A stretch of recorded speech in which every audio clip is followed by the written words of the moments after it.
ರೇಗ್ಸೋದೆಲ್ಲ ಮಾಡ್ತಿದ್ದಾರೆ, ಸ್ವಲ್ಪ ನೋಡ್ಕೊಂಡು ಹೋಗ್ಬೇಕಷ್ಟೆ. ಏನು ಅರ್ಟಾಯಿತೋ ಏನೋ ನಮಗೆ ನಾವು ನೋಡಿದ್ದೀವಿ, ಆದ್ರೂ ಅಂದರೆ ಹೆಣ್ಮಕ್ಳ ಬಗ್ಗೆ ಮಾತಾಡೋಕ್ಕೆ ಹೋಗ್ಬಾರ್ದು. ಓಕೆ, ಕರೆಕ್ಟಾಗಿ ಸ್ಟ್ಯಾಂಡ್ ತೊಗೊಂಡ್ರು ಅವರು. ಧ್ರುವಂತ್ ಮಾತಾಡಿದ್ದು ಕೂಡ ತಪ್ಪೇನೇನೆ.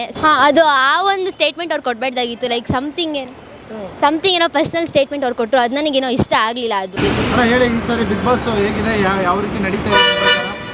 ಬಿಗ್ ಬಾಸ್ ಚೆನ್ನಾಗಿದೆ, ಗಿಲ್ಲಿ ಚೆನ್ನಾಗಿ ಎಲ್ಲ ಪರ್ಫಾರ್ಮೆನ್ಸ್ ಚೆನ್ನಾಗಿ ಮಾಡ್ತಿದ್ದಾನೆ. ಆದರೆ ಅಶ್ವಿನಿ ಗೌಡ ತುಂಬ ರೇಗ್ಸೋದೆಲ್ಲ ಮಾಡ್ತಿದ್ದಾರೆ, ಸ್ವಲ್ಪ ನೋಡ್ಕೊಂಡು ಹೋಗ್ಬೇಕಷ್ಟೆ. ಪರ್ಸ್ನಲಾಗಿ ಏನಾದ್ರು ಹೋಗ್ತಾ ಇದ್ದಾರಂತ? ಪರ್ಸ್ನಲಾಗಿ ಅಂದರೆ ಮಾತಾಡೋ ರೀತಿಗಳು ಕೆಲವೊಬ್ಬರು ಜನ್ರೇಷನಲ್ಲಿ ಯಾವ ಥರ ಮಾತಾಡಬೇಕು ಆ ಥರ ಮಾತಾಡಬೇಕು. ಸುಮ್ಮನೆ ಯಾಕೆಂದರೆ ಗಂಡು ಮಕ್ಳುಗಳು ಮಾತಾಡ್ಬಿಟ್ರೆ ಹೆಣ್ಮಕ್ಳ ಬಗ್ಗೆ ತಪ್ಪ ಅಭಿಪ್ರಾಯ ಬರುತ್ತೆ. ಬಟ್ ಆದರೆ ಗಂಡು ಮಕ್ಳ ಬಗ್ಗೆ ಆ ಅಮ್ಮ ಅಷ್ಟೊಂದು ಇರಿಟೇಷನ್ ಮಾಡ್ತಾಳೆ ಅಂದಾಗ ಅವ ಪಾಪ ಅವನು ಅಡ್ಜಸ್ಟ್ ಮಾಡ್ಕೊಂಡು ಹೋಗ್ತಿದ್ದೆ ನಾನು. ಸರ್, ಈ ವಾರ ಅತಿಥಿಗಳು ಬಂದಿದ್ರು 5 ಜನ. ಹಾಂ, ಅವ್ರ ಆಟ ಯಾವ ರೀತಿ ಇತ್ತು? ತುಂಬ ಓವರ್ ಆಗಾಡ್ತಿದ್ದಾರೆ ಅವರು. ಗಿಲ್ಲಿನ ತುಂಬ ಕಂಡಮ್ ಮಾಡ್ತವ್ರೆ. ಅವನ ಸ್ವಲ್ಪ ರೇಗ್ಸೋ ರೀತಿಯಲ್ಲಿ ನೋಡೋಕೆ ಹೋಗ್ತಿದ್ದಾರೆ. ಬಟ್ ಟಾಸ್ಕ್ ಯಾವ ಥರ ಕೊಟ್ಟಿದ್ದಾರೆ ಗೊತ್ತಿಲ್ಲ ನಮಗೆ. ಬಿಗ್ ಬಾಸ್ ಅವ್ರಿಗೆ ಯಾವ ಥರ ಹೇಳಿದಾರೆ ಗೊತ್ತಿಲ್ಲ. ಸ್ವಲ್ಪ ಅಡ್ಜಸ್ಟ್ ಮಾಡ್ಕೊಂಡು ಹೋಗಬೇಕು ಸುಮ್ಮನೆ. ಯಾಕೆ ಅಂದರೆ ಯಾರಿಗೇ ಆಗಲಿ ಅರ್ಟಾದರೆ ರೀಸನ್ನು ಬೇರೆ ಥರ ಬರ್ತದೆ. ಗಿಲ್ಲಿ ಆಟ ಬದಲಾಗುತ್ತೆ. ಹಾಂ, ಅವರಿಂದ ಗಿಲ್ಲಿ ಆಟ ಏನಾದರೂ ಚೇಂಜಸ್ ಆಗೋ ಸಾಧ್ಯತೆ ಇದೆಯಾ? ಇಲ್ಲ, ಅವರು ಹೋದ್ಮೇಲೆ ಚೇಂಜ್ ಆಗ್ಬೋದು. ಯಾಕೆಂದರೆ ಮೊದಲು ಮನೇಲಿದ್ದಾಗ ಅವರು ಒಂದು ರೀಸನ್ ಹೇಳೋದು ಗೊತ್ತಾ, ಇದು ನಮ್ಮನೆ, ಅವ್ರು ಬಂದಾದ ಮೇಲೆ ನಮ್ಮ ಮನೆಯವ್ರಿಗೆ ಏನೋ ಅಲ್ಟಾದರೆ ನನಗೆ ಬೇಜಾರಾಗುತ್ತೆ ಅಂದ್ಬಿಟ್ಟು ಒಂದು ರೀಸನ್ ಕೊಟ್ಟಿದ್ದಾರೆ, ನೋಡಿದ್ರಲ್ಲ. ಅದು ಸ್ವಲ್ಪ ನಮಗೂ ಅದು ಇವಾಗ ಅನಿಸುತ್ತೆ ಅವನಿಗೆ. ಅದು ಯಾಕೆಂದರೆ ಇವಾಗ ಅವ್ರ ಫ್ಯಾಮಿಲಿ ಬಿಟ್ಟು ಅವರೆಲ್ಲ ಬಂದಿದ್ದಾರಲ್ಲ, ಇವಾಗ ನಮ್ಮ ಫ್ಯಾಮಿಲಿ ಬಂದು ಎಲ್ಲ ಅಟ್ಟು ಮಾಡ್ತಿದ್ದಾರೆ ಅಂತ ಗಿಲ್ಟ್ ಅವ್ನು ಕಾಡ್ತಾಯಿದ್ದೆ.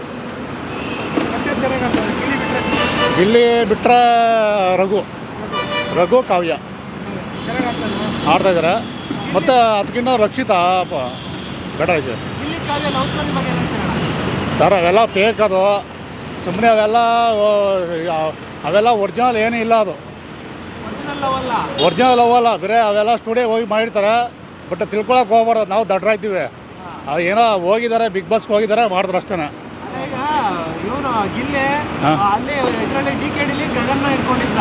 ಅವೆಲ್ಲ ಫೇಕ್ ಸರ್. ಅದೆಲ್ಲ ಇಂಟರ್ವ್ಯೂ ಎಲ್ಲ ಇರ್ತಾವಲ್ಲ, ಅವೆಲ್ಲ ಮಾಮೂಲಿ ಇದು ಮಾಡ್ತಾರಲ್ಲ, ಅವೆಲ್ಲ ಫೇಕ್. ಅದು ಸುಮ್ಮನೆ ಅವೆಲ್ಲ ಒರಿಜಿನಲ್ ಯಾವುದೂ ಇಲ್ಲ ಅದು. ಹಾಂ, ಮತ್ತು ಚಂದ್ರಪ್ರಭಾ ಹೇಳಿದ್ರು ಗೊತ್ತಾ, ಹಿಂಗೆಲ್ಲ ಮಾಡಬಾರ್ದು ಅಂತ. ಅದು ಸುಮ್ಮನೆ ಅದು ಹೇಳೋದು ಕರೆಕ್ಟೇ, ಅದು ಜನ ನೋಡಿರೋದು. ಆದರೆ ಅದು ಗಿಲ್ಲಿ ಕಾವ್ಯ ಅವೆಲ್ಲ ಲವ್ ಸ್ಟೋರಿ ಎಲ್ಲ ಸುಳ್ಳು ಸರ್. ಅದು ಧ್ರುವಂತ್ ಚೆನ್ನಾಗಿ ಆಡ್ತಿದ್ದಾರೆ, ಸ್ವಲ್ಪ ಬಿಹೇವಿಯರ್ ಚೇಂಜ್ ಮಾಡಿಕೊಂಡು ಆಡಬೇಕು ಆಟದಲ್ಲಿ.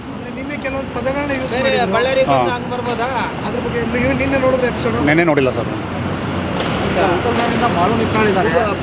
ಸರ್, ಮಾಲು ಅಷ್ಟೊಂದು ಇಲ್ಲ ಸರ್ ಅದು. ಯಾಕೆಂದರೆ ಅವರು ಹೋದ್ಸರಿ ಇವ್ರು ಬಂದಿರೋ ಗೊತ್ತಾ, ಯಾರವರು, ಹನುಮಂತು. ಯಾವ ಥರ ಇದ್ರು ಹೇಳ್ರಿ, ಸಾಂಗು ಇದು ಮಾಮೂಲಿ ಹಾಡುಗಳು ಹೇಳೋರು, ಜನಪದ ಹಾಡು. ಇನ್ನೊಂದೇನು ಗೊತ್ತಾ, ಬಿಗ್ ಬಾಸ್ ಕೇಳೋದು ಒಂದು, ಇಂಗ್ಲೀಷ್ ಮಾತಾಡೋದನ್ನ ಅವಾಯ್ಡ್ ಮಾಡಬೇಕು. ಮತ್ತು ಇವಳಿಗೆ ಯಾರು, ರಕ್ಷಿತಾ, ಉತ್ತರ ಕರ್ನಾಟಕ ಹುಡುಗಿ ಅಲ್ಲ ಅವಳು ಉಡುಪಿ ಹುಡುಗಿ, ಮಂಗಳೂರು ಕಡೆ ಹುಡುಗಿ ಅಲ್ವಾ. ಆ ಹುಡುಗಿಗೆ ಕನ್ನಡ ಒಬ್ಬರೂ ಸ್ಪಷ್ಟವಾಗಿ ಮಾತಾಡೋಕ್ಕೆ ಈ ಥರ ಹೇಳಮ್ಮ, ಈ ಥರ ಮಾತಾಡಮ್ಮ ಅಂತ ಯಾರೂ ಸಹ ಅವಳಿಗೆ ಅಡ್ವೈಸ್ ಮಾಡ್ತಾಯಿಲ್ಲ. ಸ್ವಲ್ಪ ಅಲ್ಲಿರೋ ಇದಾರಲ್ಲ ಅವರು ಸಹ ಯಾರೂ ಸಹ ಅವ್ರಿಗೆ ಹೇಳ್ತಾಯಿಲ್ಲ ಸ್ವಲ್ಪ ಕನ್ನಡದ ಬಗ್ಗೆ. ಇವಾಗ ಹುಡುಗಿಗೆ ಮಾತಾಡೋದು ಅರ್ಥ ಆಗ್ತಿಲ್ಲ ಕನ್ನಡ. ಕೆಲವೊಂದು ನಾವು ನೋಡಿರ್ತೀವಲ್ಲ, ಅವ್ರಿಗೆ ಅರ್ಥ ಆಗ್ತಾಯಿಲ್ಲ. ಅದನ್ನೇನು ಮಾಡಬೇಕು, ಈ ಪದಕ್ಕೆ ಈ ಥರ ಹೇಳ್ಬೇಕು ಕನ್ನಡದಲ್ಲಿ. ಆ ಥರ ಹೇಳ್ಕೊಡೋರು ಯಾರೂ ಇಲ್ಲ ನೋಡ್ರಿ.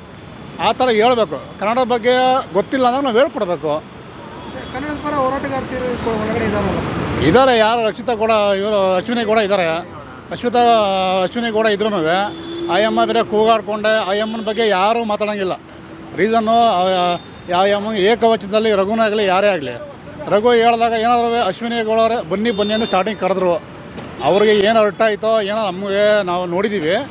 ಆದ್ರೂ ಅಂದರೆ ಹೆಣ್ಮಕ್ಳ ಬಗ್ಗೆ ಮಾತಾಡೋಕ್ಕೆ ಹೋಗ್ಬಾರ್ದು, ರೆಸ್ಪೆಕ್ಟ್ ಕೊಟ್ಟು ಮಾತಾಡಬೇಕು. ಫೈನಲಲ್ಲಿ ಯಾರು ಇರಬೇಕು? 5 ಜನ. ನಮಗೆ ಗಿಲ್ಲಿ ಬರಬೇಕು ಫಸ್ಟು ಫೈನಲ್ಲು, ಆಮೇಲೆ ರಘು, ಮತ್ತು ಧ್ರುವಂತ್, ಅಶ್ವಿನಿ ಗೌಡನೂ ಇರಬೇಕು, ಮತ್ತು ರಕ್ಷಿತಾ. ಆಮೇಲೆ ಇವತ್ತು ಕಿಚ್ಚ ಅವರ ಇದಿದೆ, ಕ್ಲಾಸ್ ಇದೆ. ಹಾಂ, ಯಾರಿಗೆ ಸರಿಯಾಗಿ ಕ್ಲಾಸ್ ತಗೋಬೇಕು ಸರ್? ಕ್ಲಾಸು ಮಂಜುಗೆ ತಗೋಬೇಕು ಅಂತ ನಾನು ಅಂದ್ಕೊಂಡಿದ್ದೀನಿ. ಯಾಕಣ್ಣ? ಯಾಕೆ ಅಂದರೆ ಅಷ್ಟೊಂದು ಓವರಾಗಿ ಆಡೋಕ್ಕೆ ಹೋಗ್ಬಾರ್ದು. ಅವರು ನಾವು ಲಾಸ್ಟ್ ಟೈಮಲ್ಲಿ ಬಿಗ್ ಬಾಸಲ್ಲಿ ನೋಡಿದ್ದೀವಲ್ಲ, ಏನು ಬಂದರು ಏನು ಮಾಡಿದ್ದಾರೆ. ಇವಾಗ ಇವ್ರು ಬಂದ್ಬಿಟ್ಟು ಇಲ್ಲಿ ಮಾತಾಡ್ತಾರಲ್ಲ, ಆ ಬಿಗ್ ಬಾಸಲ್ಲಿ ಬಂದಾಗ ಅವ್ರು ಏನು ಮಾಡಿದ್ದಾರೆ. ಇವಾಗ ಬಂದು ಗಿಲ್ಲಿಗೆ ಅವ್ರಿಗೆಲ್ಲ ಮಾಡ್ತಾರಲ್ಲ, ಅವ್ರು ಬಿಗ್ ಬಾಸ್ ಬಂದಾಗ ಅವ್ರೇನು ಸಾಧನೆ ಮಾಡವ್ರೆ, ಏನಿಲ್ಲ. ರಜತ್ತು ಬಿಡಿ ಸರ್, ಅವನು ಸುಮ್ಮನೆ ಬರೀ ಮಾತಾಡ್ತಾರೆ ಅಷ್ಟೇ. ಅವರು ಮಾತಾಡ್ತಾರೆ, ವಾಯ್ಸ್ ಜಾಸ್ತಿ ಐತೆ, ರ್ಯಾಶಾಗಿ ಮಾಡೋದ್ರಿಂದ ಅಷ್ಟೇ ಅನ್ಕೋತಾರೆ. ರ್ಯಾಶಾಗೆ ಯಾರು ಎದುರ್ಕೊಳ್ಳೋಂಥವ್ರು ಯಾರೂ ಇಲ್ಲ. ಸರ್ ಮನೇಲಿ ಒಳ್ಳೆ ಮನೋರಂಜನೆ ಗಿಲ್ಲಿ ಅವ್ರು ಬಿಟ್ಟರೆ ಸರ್, ಗಿಲ್ಲಿ ರಕ್ಷಿತಾ ಬಿಟ್ರೆ ಅಂತಾರೆ ನಮಗೆ ಯಾರು ಅನಿಸಿಲ್ಲಪ್ಪ. ರಘು ಅವರು ಚೆನ್ನಾಗಿ ಇದ್ದಾರೆ ಅವರು, ಅಂದರೆ ಖಡಕಾಗಿ ಮಾತಾಡ್ತಾರೆ. ಯಾವುದೇ ಗೇಮ್ ಯಾವುದೇ ಕ್ಯಾಪ್ಟನ್ಸಿ ಎಲ್ಲರೂ ಚೆನ್ನಾಗಿ ಮಾಡಿದ್ದಾರೆ, ಅವ್ರು ಚೆನ್ನಾಗಿ ನಡೆಸ್ಕೊಂಡಿದ್ದಾರೆ. ಇವ್ರು ಇರಲೇಬಾರ್ದು ಈಗಿರೋರಲ್ಲಿ, ಇವ್ರು ಇಲ್ಲಪ್ಪ ಬಿಗ್ ಬಾಸ್ ಲೈಕಿಲ್ಲ ಅನ್ನೋರು ನಿಶಾ ಹೋದ್ರಾ ನೋಡಿಲ್ಲ. ಅದು ಅವ್ರು ಬಿಟ್ಟರೆ ರಕ್ಷಿತ. ಅಂದರೆ ಗಿಲ್ಲಿ ಸೂಪರ್ ಆಡಿದ್ದಾರೆ. ಪ್ರಕಾರ ಯಾರು ಹೋಗ್ತಾರೆ ಸರ್ ಈ ವಾರ ಧ್ರುವಂತ ಹೋಗ್ಬೋದು ಅಂತ ಅಂದ್ಕೊಂಡಿದ್ದೀನಿ, ನೋಡೋಣ. ಧ್ರುವನ್ ಚೆನ್ನಾಗಿ ಆಡ್ತಾ ಇದ್ದಾರೆ ಅಂತಂದರೆ ಅಲ್ಲ, ಆಡ್ತಾಯಿದ್ದಾರೆ, ಬಟ್ ಆದರೆ ಅದು ಒಂದೇ ಥರ ನೋಡೋಕ್ಕಾಗಲ್ಲ. ಯಾಕೆಂದರೆ ಓಟು ಬರಬೇಕು, ಜನಗಳಿಗೆ ಇದು ಆಗಬೇಕು, ನೋಡ್ಬೇಕಂತ ಸರ್. ಅದು ಸರ್ ಯಾರು ಗೆಲ್ಬೋದು ಸರ್? ಗಿಲ್ಲಿ ಸರ್. ಅವ್ರು ಬಿಟ್ಟರೆ ಬೇರೆ ನನ್ನ ಪ್ರಕಾರ 100% ಗಿಲ್ಲಿನೇ. ಆಪ್ಷನ್ ಇಲ್ಲ ಅದಕ್ಕೆ ಇನ್ನೊಬ್ರು. ಅದಕ್ಕೆ ಆಪ್ಷನ್ ಕೊಟ್ಟರೆ ಅದು ಅರ್ಥನೇ ಇಲ್ಲ. ಈಗಲೇ ಆಲ್ರೆಡಿ ಹೇಳ್ಬಿಟ್ರಿ. ಹೌದು. ಬಿಗ್ ಬಾಸ್ ನೋಡ್ತೀರಾ? ಎಸ್ ನೋಡ್ತೀನಿ. ಯಾರು ಇಷ್ಟ ಆಗ್ತಾರೆ? ಧನುಷ್. ಎಸ್, ಅವ್ರು ಕರೆಕ್ಟಾಗಿ ಆಟ ಆಡ್ತಿದ್ದಾರೆ. ಲೈಕ್ ಬೇರೆಯವ್ರ ಥರ ಎಲ್ಲ ಬೇರೆಯವ್ರ ವಿಷಯಕ್ಕೆಲ್ಲ ಎಂಟ್ರಿ ಆಗ್ತಾರೆ. ಅವ್ರ ಆಟ ಅವ್ರು ಆಡ್ಕೊಂಡು ಹೋಗ್ತಾ ಇದ್ದಾರೆ. ಎಲ್ಲಿ ಮಾತಾಡಬೇಕು ಅಲ್ಲಿ ಮಾತಾಡ್ತಿದ್ದಾರೆ, ಎಲ್ಲಿ ಸ್ಟ್ಯಾಂಡ್ ತೊಗೋಬೇಕು ಅಲ್ಲಿ ಸ್ಟ್ಯಾಂಡ್ ತೊಗೋತಿದ್ದಾರೆ. ಸೊ ನಂಗೆ ಧನುಷ್ ಇಷ್ಟ. ಈ ಸಲ ಕ್ಯಾಪ್ಟನ್ ಕೂಡ ಆಗಿದ್ದಾರೆ. ಎಸ್ ಅಫ್ಕೋರ್ಸ್, ಎಸ್ ಹೌದು, ಇಷ್ಟ ಆಯಿತು. ಚೆನ್ನಾಗಿ ಆಟ ಆಡಿದ್ರು ಈ ಸಲ, ಚೆನ್ನಾಗಿ ಸ್ಟ್ಯಾಂಡ್ ತೊಗೊಂಡ್ರು. ನೆನೆ ಜಗಳನೂ ಕೂಡ ಆಡಿದ್ರು. ಹಾಂ, ನೆನೆ ಧ್ರುವಂತ್ ಸಮಥಿಂಗ್ ಓಕೆ, ಕರೆಕ್ಟಾಗಿ ಸ್ಟ್ಯಾಂಡ್ ತೊಗೊಂಡ್ರು ಅವರು. ಧ್ರುವಂತ್ ಮಾತಾಡಿದ್ದು ಕೂಡ ತಪ್ಪೇನೇನೆ, ಸರಿ ಅಂತ ಹೇಳಲ್ಲ. ಕರೆಕ್ಟಾಗಿ ಸ್ಟ್ಯಾಂಡ್ ತೊಗೊಂಡ್ರು. ಕ್ಯಾಪ್ಟನಾಗಿ ಏನು ಮಾಡಬೇಕು ಅದನ್ನು ಕರೆಕ್ಟಾಗಿ ಮಾಡಿದ್ರು. ಈಗ ಈ ರೀತಿ ಕ್ಯಾಪ್ಟನ್ ಆದ್ರೆ ಕೇಳಿ, ಲಾಸ್ಟ್ ಟೈಮ್ ಅಭಿಷೇಕ್ ಅವರು ಕ್ಯಾಪ್ಟನ್ ಆಗಿದ್ರು. ಎಸ್ ಹೌದು, ಆಡಿದ್ರು ಅಂತ ಅನ್ಸುತ್ತಾ? ಅಭಿ ಅವರು ಹೌದು ಕ್ಯಾಪ್ಟನ್ ಆದರು, ಬಟ್ ಟಾಸ್ಕು ಕೂಡ ಸ್ವಲ್ಪ ಇದಾಗೆ ಕೊಟ್ಟಿದ್ರು. ಅವ್ರು ಅಷ್ಟೊಂದೇನು ಚೆನ್ನಾಗೇನು ಆಡಿದ್ರು ಅಂತ ಹೇಳೋಕ್ಕಾಗಲ್ಲ. 50-50 ಆ್ಯಾವ್ರೇಜಲ್ಲೇ ಇತ್ತು ಅವ್ರದ್ದು ಕ್ಯಾಪ್ಟನ್ಸಿ. ಅಲ್ಲಿ ತಗೊಳ್ಳಿಲ್ಲ. ಲೈಕ್ ಅವ್ರು ಹೆಂಗೆ ಅಂತಂದರೆ ಫುಲ್ಲು ಮ್ಯಾನೇಜರಾಗೆ ಸೀಮಿತವಾಗಿಬಿಟ್ರು. ಎಲ್ಲೂ ಕೂಡ ಸ್ಟ್ಯಾಂಡ್ ತಗೊಳ್ಳಿಲ್ಲ ಅವರು. ಎಲ್ಲಿ ಮಾತಾಡಬೇಕು ಅಲ್ಲಿ ಮಾತಾಡಲಿಲ್ಲ. ಸೊ ಅದೊಂದು ಸ್ವಲ್ಪ ಬೇಜಾರಾಯಿತು. ಅಕ್ಸೆಪ್ಟ್ ಮಾಡಿರಲಿಲ್ಲ ಅಭಿ ಹಿಂಗೆ ಮಾಡ್ತಾರೆ ಅಂತ. ಆದ್ರೂ ಓಕೆ ಆಗಿತ್ತು ಅವ್ರ ಕ್ಯಾಪ್ಟನ್ಸಿ. 5 ಜನ ಹಳೆ ಸೀಸನ್ ಅವ್ರು ಬಂದಿದ್ರು ಅತಿಥಿಗಳ. ಎಸ್, ಅವ್ರ ಬಗ್ಗೆ ಏನು ಹೇಳ್ತಾರೆ? ಅವ್ರು ಓಕೆ ಚೆನ್ನಾಗೇ ಮಾಡಿದ್ರು, ಬಟ್ ಅಷ್ಟೊಂದು ಓವರಾಗೆಲ್ಲ ಮಾಡುವಂಥ ಅವಶ್ಯಕತೆ ಇರಲಿಲ್ಲ. ಗಿಲ್ಲಿ ವಿಸ್ತಲಾಗಿರ್ಬೋದು, ಅಷ್ಟೊಂದೆಲ್ಲ ಬೇಕಾಗಿರಲಿಲ್ಲ ಅಂತ ಅನಿಸ್ತು ಅಷ್ಟೇ. ಎಲ್ಲಿರಬೇಕೋ ಅಲ್ಲಿ ಇರಬೇಕಾಗಿತ್ತು. ಅವರು ಸ್ವಲ್ಪ ಎಲ್ಲೋ ಲೈನ್ ಕ್ರಾಸ್ ಮಾಡಿದ್ರು ಅಂತ ಅಂದ್ಕೊಂಡೆ. ಅಂದರೆ ಗಿಲ್ಲಿ ಮೇಲೆ ಮುಗಿಬಿದ್ರು ಎಲ್ಲರೂ 5 ಜನ ಸೇರಿ ಅಂತಾರೆ. ಲೈಕ್ ಹಂಗೋ ಅಂತ ಹೇಳೋಕ್ಕಾಗಲ್ಲ. ಯಾಕಂದರೆ ಗಿಲ್ಲಿನೂ ಕೂಡ ಏನು ಒಳ್ಳೆಯವ್ರು ಅಂತಂತಲ್ಲ, ಅವರು ಕೂಡ ಹಂಗೆ ಆಡ್ತಿದ್ರು, ಸ್ವಲ್ಪ ಇದಾಗಿ ಆಡ್ತಿದ್ರು. ಬಟ್ ಆದರೂ ಕೂಡ ಎಲ್ಲೋ ಲೈನ್ ಕ್ರಾಸ್ ಆಯಿತು. ಗೆಸ್ಟಾಗಿ ಬಂದಿದ್ದು ಬಿಟ್ಟು ಬೇರೆ ಎಲ್ಲ ಸ್ವಲ್ಪ ಪರ್ಸನಲಾಗಿ ತೊಗೊಂಡ್ರು ಅಂತ ಅನಿಸ್ತು. ಯಾರು ಗೆಲ್ಲಬೇಕು? ಅಫ್ಕೋರ್ಸ್ ಧನುಷ್. ಇನ್ನು ಗಿಲ್ಲಿ ಕಾವ್ಯ ಲವ್ ಸ್ಟೋರಿ ಬಗ್ಗೆ ಏನು ಹೇಳ್ತೀರಿ ಸಿಸ್ಟರ್? ಗಿಲ್ಲಿ ಕಾವ್ಯ ಲವ್ ಸ್ಟೋರಿ ನೋಡೋಕ್ಕಷ್ಟೇ ಚೆನ್ನಾಗಿದೆ, ಬಟ್ ಬೇರೆ ಏನೂ ಇಲ್ಲ.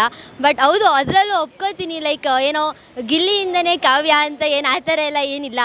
ಬಟ್ ಅದು ಚೆನ್ನಾಗಿದೆ, ನೋಡೋಕ್ಕೇನೋ ಸ್ವಲ್ಪ ಎಂಟರ್ಟೈನ್ಮೆಂಟ್ ಹಂಗಾಗಿದೆ ಅಷ್ಟೇ. ನಿನ್ನೆ ಜಗಳದಲ್ಲಿ ಅದು ಇವ್ರು ಹೇಳಿದ್ದು ಸರಿನಾ, ಧ್ರುವಂತ ಹೇಳಿದ್ದು? ಇಲ್ಲ, ತಪ್ಪು. ಅದು ಹಂಗೆ ಮಾತಾಡಬಾರ್ದಾಗಿತ್ತು. ಇಷ್ಟ ಆಗಲಿಲ್ಲ ನನಗದು. ಈಗ ಫ್ಯಾಮಿಲಿ ಶೋ ಆಗಿರುತ್ತೆ, ಕೆಲವೊಂದು ವಿಚಾರಗಳು, ಕೆಲವೊಂದು ಪದ ಬಳಕೆ ಸರಿ ಇರಲಿಲ್ಲ ಅಂತ. ಹಾಂ, ಅದು ಆ ಒಂದು ಸ್ಟೇಟ್ಮೆಂಟ್ ಅವ್ರು ಕೊಡಬಾರ್ದಾಗಿತ್ತು. ಲೈಕ್ ಸಮಥಿಂಗ್ ಏನೋ ಪರ್ಸ್ನಲ್ ಸ್ಟೇಟ್ಮೆಂಟ್ ಅವ್ರು ಕೊಟ್ಟರು, ಅದು ನನಗೇನೋ ಇಷ್ಟ ಆಗಲಿಲ್ಲ. ಅದು ಅಂತ ಬಿಗ್ ಬಾಸ್ ಶೋ ಅಲ್ಲಿ ಆ ಥರ ಸ್ಟೇಟ್ಮೆಂಟ್ ಎಲ್ಲೋ ನಂಗೆ ಇಷ್ಟ ಆಗಲಿಲ್ಲ. ಇವತ್ತು ಅದ್ರ ರಿಲೇಟೆಡ್ ಕಿಚ್ಚವರು. ಹೌದು, ನಾನು ಕೂಡ ವೇಟ್ ಮಾಡ್ತಾ ಇದ್ದೀನಿ. ಕ್ಲಾಸ್ ತಗೋತಾರೆ ಅಂತ ಅಂದ್ಕೊಂಡಿದ್ದೀನಿ, ನೋಡಬೇಕು. ಗಿಲ್ಲಿ ಆಟ ಏನೋ ಬದಲಾವಣೆ ಆಗುತ್ತಾ ಅಂತ ಅನ್ಸುತ್ತಾ ನಿಮಗೆ? ನೋ, ಅವ್ರು ಯಾರು ಬಂದ್ರೂ ಅಷ್ಟೇ, ಅವರೇನೋ ಹಾಗೆ ಇರ್ತಾರೆ. ರಘು ಅವರು ಇದ್ದಾರೆ ಬಿಗ್ ಬಾಸ್ ಅಲ್ಲಿ, ಅವರ ಬಗ್ಗೆ ಅವ್ರು ಸ್ವಲ್ಪ ಏನೋ ಸ್ಟಾರ್ಟಿಂಗ್ ಚೆನ್ನಾಗೇ ಬಂದರು, ಬಟ್ ಹೋಗ್ತಾ ಎಲ್ಲ ಸುಮ್ಮನೆ ಯಾಕೋ ಸೈಲೆಂಟ್ ಆಗಿಬಿಟ್ರು. ಅವರು ಸ್ಟಾರ್ಟಿಂಗ್ ಬಂದಾಗ ಇದ್ದಿದ್ದು ಹುಮ್ಮಸ್ಸು ಇವಾಗ ನನಗೇನೋ ಅವ್ರಲ್ಲಿ ಕಾಣ್ತಾನೆ ಇಲ್ಲ. ಇನ್ನೊಂದು ಸ್ವಲ್ಪ ಬರಬೇಕು ಅವರು, ನೋಡೋಣ ಮುಂದೆ ಏನು ಮಾಡ್ತಾರೆ ಅಂತ. ಅವ್ರು ಬರೀ ಏನೋ ಬರೀ ರೆಸ್ಪೆಕ್ಟ್ ಅನ್ನೋ ಒಂದು ಇದ್ದಾರೆ ಅಂದ್ಬಿಟ್ರೆ, ಆಟನೂ ಚೆನ್ನಾಗಿ ಆಡ್ತಿದ್ದಾರೆ, ಆಟ ಆಡ್ತಿಲ್ಲ ಅಂತಲ್ಲ. ಬಟ್ ಇನ್ನೊಂದು ಸ್ವಲ್ಪ ಬೇಕು ಅವರು, ನೋಡೋಣ. ರಾಶಿಕಾ ಮತ್ತು ಸೂರಜ್ ಅವರ ಲವ್ ಸ್ಟೋರಿ ಬಗ್ಗೆ ಹೇಳಿರಿ. ಅವರ ಸುಮ್ಮನೆ ಏನೋ ಗೊತ್ತಿಲ್ಲಪ್ಪ, ನಾನು ಜಾಸ್ತಿ ಅಷ್ಟೊಂದು ಇದು ಮಾಡೋಕ್ಕೋಗಿಲ್ಲ. ಬಟ್ ಐ ಡೋಂಟ್ ಲೈಕ್ ಅಂದರೆ ರಾಶಿಕಾ ಇರೋದ್ರಿಂದ ಸೂರಜ್ ಯಾಕೋ ಒಂದು ಸ್ವಲ್ಪ ಡಲ್ ಆಗಿದ್ದಾರೆ ಅಂತ ಅನ್ಸುತ್ತೆ. ನೋ ಇಲ್ಲ, ಅವರು ಚೆನ್ನಾಗಿ ಆಡ್ತಿದ್ದಾರೆ ಸೂರಜ್ ಅಂತ ಏನಿಲ್ಲ. ಬಟ್ ಒಂದು ರಾಶಿಕಾ ಹೇಳ್ತಾರೆ ಗೊತ್ತು, ಯಾರ ಹತ್ರನೂ ಮಾತಾಡಬೇಡ, ಮಾತಾಡ್ಬೇಕಾರೆ ಹೇಳ್ತಾರೋ ಅದೊಂದೇನೋ ಇಷ್ಟ ಆಗಲಿಲ್ಲ ಅಷ್ಟೇ, ಅದು ಬಿಟ್ಟರೆ ಬೇರೆ ಇಲ್ಲ. ಒಬ್ಬರಿಂದ ಒಬ್ಬರು ಅಂತ ಹೇಳ್ಬಿಟ್ಟು ಅಂದರೆ ಇಲ್ಲಿ ವ್ಯಕ್ತಿತ್ವದ ಆಟ ಸಿಂಗಲ್ ಆಗಿ ಆಡಕ್ಕೆ ಬಂದಿದ್ದು, ಇದರಿಂದ ಏನಾದ್ರು ಅವ್ರು ಇಬ್ರು ಕುಗ್ತಾ ಇದಾರೆ ಅದು ಅನ್ಸುತ್ತಾ? ಇಲ್ಲ, ಎಲ್ಲಿ ಸ್ಟ್ಯಾಂಡ್ ತೊಗೋಬೇಕು ಇಬ್ಬರು ಸ್ಟ್ಯಾಂಡ್ ತೊಗೋತಿದ್ದಾರೆ. ರಾಶಿಕಾ ಚೆನ್ನಾಗಿ ಆಟ ಎಲ್ಲ ಆಡ್ತಿದ್ದಾರೆ, ಮಾತು ಅಷ್ಟೇನೆ. ಬಟ್ ಅವ್ರಿಗೆಲ್ಲೋ ಇದು ಸಿಗ್ತಿಲ್ಲ, ಸ್ಥಾನ ಸಿಗ್ತಿಲ್ಲ ಅನ್ನೋದು. ಟಾಸ್ಕು ಚೆನ್ನಾಗಿ ಆಡ್ತಾರೆ, ಬಟ್ ಓವರಾಲ್ ನೋಡಿದಾಗ ಇಲ್ಲಿ ಕ್ಯಾಪ್ಟನ್ಸಿ ಅಂತ ಬಂದಾಗಲೂ ಕೂಡ ನೆನೆಲ್ಲ ಕಡೆ ಸ್ಪಂದನ ಕೊಟ್ಟರು, ಅದೊಂದು ಸ್ವಲ್ಪ ಚೆನ್ನಾಗಿ ಆಡೋದಲ್ಲ, ಕೊಡಲಿಲ್ವಲ್ಲ ಅನ್ನೋದೊಂದು ಇದು ಫೀಲ್ ಆಯಿತು ಅಷ್ಟೇ. ಟಾಪ್ 5 ಯಾರು ಇರ್ಬೇಕು ನಿಮ್ಮ ಪ್ರಕಾರ? ಟಾಪ್ 5 ಫೈನಲಲ್ಲಿ ಟಾಪ್ 5 ನನ್ನ ಪ್ರಕಾರ ಧನುಷ್, ಗಿಲ್ಲಿ ನಟ, ಆ್ಯಂಡ್ ದೆನ್ ಐ ಥಾಟ್ ಕಾವ್ಯ ಇರ್ತಾರೆ ಅಂತ ಅಂದ್ಕೊಂಡಿದ್ದೀನಿ, ರಘು, ಆ್ಯಂಡ್ ಇನ್ನೊಬ್ಬರು ರಕ್ಷಿತಾ ಮೇ ಬಿ ಡೌಟೇನೆ ನನಗೂನೇನು, ಆ ಟಾಸ್ಕ್ ಎಲ್ಲ ಇಲ್ಲ ಆ ಹುಡುಗಿ. ಇನ್ನೊಬ್ಬರು may be not be even Ashwini ಅವ್ರು ಇರ್ತಾರೆ. ಈಗ ಇವರು ಕಿಚ್ಚ ಸುದೀಪ್ ಅವರ ಎಡಗೈಲಿ ಬಲಗೈಲಿ ಇಬ್ಬರು ಇರ್ತಾರಲ್ಲ, Yes. ಅವ್ರು ಯಾರು ಇರಬೇಕು, ಯಾರು ಇರ್ತಾರೆ? ನನ್ನ ಪ್ರಕಾರ ಒಂದು ಕೈಯಲ್ಲಿ ಧನುಷ್ ಮತ್ತು ಇನ್ನೊಂದು ಕೈಯಲ್ಲಿ ಗಿಲ್ಲಿ ಇರ್ತಾರೆ ಅಂದ್ಕೊಂಡಿದ್ದೀನಿ. ಕೈ ಎತ್ತದ್ದು ಮಾತ್ರ ಧನುಸ್ತೇನೆ, ಚಾನ್ಸೇ ಇಲ್ಲ. ಅಕಾರ್ಡಿಂಗ್ ಟು ಮೀ ಇಲ್ಲ. ಯಾರು ಹೋಗ್ತಾರೆ ನಿಮ್ಮ ಪ್ರಕಾರ ಆಚೆ? ಯಾರು ನಾಮಿನೇಟ್ ಆಗಿದ್ದಾರೆ ಅಂತ ಜ್ಞಾಪನ ಇಲ್ಲ.